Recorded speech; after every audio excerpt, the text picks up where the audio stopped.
يعني انجروا بكت دي ماني بجيزن ربي انجروا بكت لقني تبجيز السن إن أنا يعني بكت تبجيز السن اللي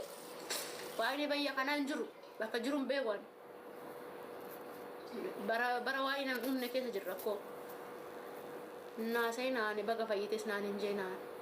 فاين يعني بقى فايتنا فايوس بربارو ندوي بربادا مالو دواني وبافتني بيه يلا جيسا مال قبضو قبضشورا مودو يا مال قبضو بقولنا دا كودون دوني بقولنا دا جوم دوني harka rabbi jindun baqonna da jo akka walaatti qalamanii ciisanii qalamoon odo jiru du'ammoo sino isa mebbo sirra dhaabatee basmaam jee nama qalura duu wayyu maal wayi nama jeesu wayyu jo ganaa qalamna hundi keenya ganaa takka takka keenya gadi baasanii akka walaa boromticha qalamuuf deemna akko oromoon akka walaa boromticha ta'uu deema dur walaa boromticha ati abdaari jalatti kan qalu namni kanan beekan walaa boromti amma dhaleel mana maatu qalamaa jira akko gaallano basmaam jedhee irra dhaabadhu qali jedha akko ani basmaamiin ishi basmaam jedhee nama qalan sun waaqayyoon sun eessa jira re waaqayyoon itti basmaam itti jedha sun eessa jira basmaam jechuun waaqni jira jechuudha miti basmaam jedhee nama qalaa jira kun sun jira waaqni jiru sijjammara mana Zaabeer manuurun malaaqam yellam waaqamaaltu jira waaqni jira itti natti naanee jiru waaqni warri mudreetara nama gashaan argachuu dandeessan waaqni jira jedhee natti taasisanii jira waaqni nu jiraatee nu ilaaluu didaan nu ilaaluu didanu nu ilaali yaa waaqa kennee isa abnee kadhannee sinin galchaa qo'aa tokko tokkoo keessanii dammoo taataaf godhaashi sinin galchaa eenyuun galchame sinin galcha nama baay'ee ergate garuu kam galchee kaman akka isuun beekamani sinin galchaa abbuma dura ergate sin galche kana nama tokko galcheera taataaf godhaa sinin galcha hundi keessanuu sinin galchaa raga sa'aatii halkanii sinuma wajjin jira sinin galcha hundi keessanuu waan gubaa keessanii haasaa kan boo barbaadallee kotta waliin boonyeteenye እንኳን ባልሽ ሞቶብሽ እንኳን ምን እንዲሁ አልቅሽ ይለኛል ጀት ከርመቱ ይሆን ቦይ ነው ወደ ኮታው ሊም ቦኛ ኦሮሞ ፍላ ቢያ ከነ ቢጀት ቦን እንደንዳም በዱን እንደንዳም ገድኒኮ አከም ነጋ ፈያከቲ ቡቸ አማኒ ክኖ እርገዚ ክኖን ሰሙ ድራዩ አነት የቱ ቀርቀረ ቦላን ጅራ ቦለቲ በዱ ወደክኗን እሺ ዋይ ሁኔ ተጀራሬ basmaam jedhee yoo irra dhaabatee qalu sun lakki ilmoo koodhaan harkaan qalin jedhee harka isaa qabu. Ila maaltu jira seeta ganni ko ummanni kun bata waaqa fi beeku beeta nama waaqa beekutti nama rabbii fi beekutti nama rifata beeta lubbuu tokko ila akka macaafa qulqulluutti hin beeku akka quraanatti akka amantii kiyyarra yoo dubbate namni nafsee nama tokko balleesse ummata addunyaa kana hundaa balleesse jedha. Sigalee quraanni rabbi akka jedha taabtaab godha sagaleen ciccitaa jira sigalee kanaafi namni amma basmaam jedhee gorra isunu innu amantii hin qabu amantii osoo qabaate ilma namaa akka horiititti gorra'ee gammadaa sanuu waan itti amanuun baarrakee akkasitti gorra'uun sun amantichuma saniyyuu beeka garaajabummaadha kun garaajabummaa bira tareellee bineensummaadha. Sigalee ilmi bar xiyyitiin rahmataati qawween rahmataa bar lukkuu takkaa yoo gorraatu bar billaha qara qabuun ka takkittiin irraa dabarsu malee ka akkasi gaza nafsee namaa mucaasan amma akkamitti du'e akka inni du'e beeyna amma gorra'ame malee akkatti nafseen keessaa baate beeyna ganni wanni keenya kun hedduu na dhibee jira keessattuu naannoo salaalee waggoottan 6 deeman kana. Ani maaltu akka achitti uumameef maaltu akka deemamaa jiru na dhibe waan ummata keenyaa sigalee dhugaa rabbii hedduu nama dhibe hedduu nama rakkisa kanaaf ummata sanii ardhaaf guyyaa 2-3 iyyine osoo hin taane hanga isaan furmaata argatanii qe'een isaanii nagaa argattee oromiyaan guutuu nagaa argattee ila namni ummata san ajjeesaa jiru mootummaadha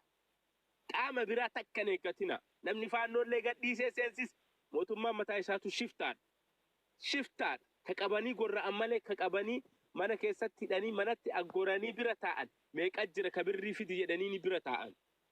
mallaqa fidi jedhanii taa'an kana mootummaatti ajjeesaa jira qaamni mootummaa kana gargaartuuf Oromoof uummata Oromoo fidadhe jedhee bosona jiru inni mataa isaa shiftaan baannoo shiftaan ummanni kun rabbii isaa malee dachii isaa malee waan takka hin qabu qaama biraa hin qabu dhugaas hin jedhu biyya ila abboo maal zamana wayyaanee keessa ummanni keenya nagahan bahee galaa bar nutu akkana yoom dhageenye nuti bar harma muraa fi harka muraa seenaadhaan dhageenye bar garuu arda jaarraa amma jirru kana keessatti yeroo Oromoon biyya bulchitu jedha kana keessatti harka muranii harma muranii morma muranii nu agarsiisanii bar waan hedduu garaa nama nyaata kanaaf waan kana nuti maqaa warra baalagizeen barin jirtu Oromoo keessa warri baalagizee warra firra Shimallis faa warra Shimallis ijaarate faa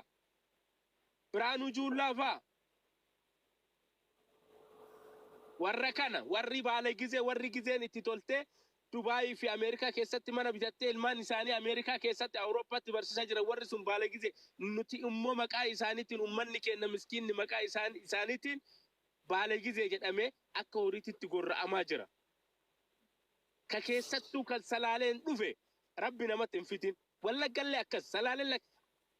arsii keessatti sirka keessatti ummata akkasitti gorra'amaa ture ummata arsii qofa sitti fakkaate ummata salaaleedha kana beek dhugaa jirtu walitti himaa deemne haqa baafnee falmannee mootummaa nyaataa mootummaa abbaa garaa bichaadha garaadha magaalaa qofa harkaa qaba Finfinnee takkitti harkaa qaba arda Finfinnee keessatti nagahan bahee namni galuu hin danda'u Adaamaa keessatti ijoollee osoo hin guddatin ganna 15 ganna 16 fudhatanii mooraa waraanatti ergaa jiran keessatti Oromiyaa guutuu keessattuu kan salaalee keessatti kan shawaa keessa dhufe adda akka waan qiyaamaan itti buute ummata kana kophaatti fixaa jiran kanaaf ganni sa'aatii 24 osoo ciisnee irrafini ummata kana sagalee taane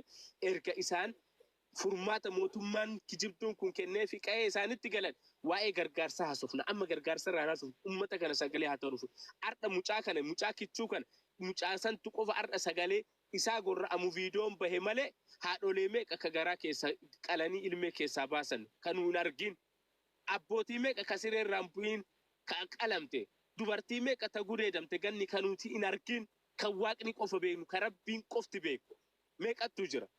kana waan ta'eef ganni koo haasaa sittin dheeressu yaada gaggabaabsaa fuudhee hanga dhumaa waliin jira sillee rabbi si haa fayyisuu baga rabbi si fayyisee baga nagaa nuu deebite. Amina kolfaadhu siloo carraan keenya lakki amma ga'uu qaba dhugaa hanjiru jiraate kan nume haa dhugu kan jiru nagaa naa jiraatu hoggaadhaan uummanni kun akkatti ba'urra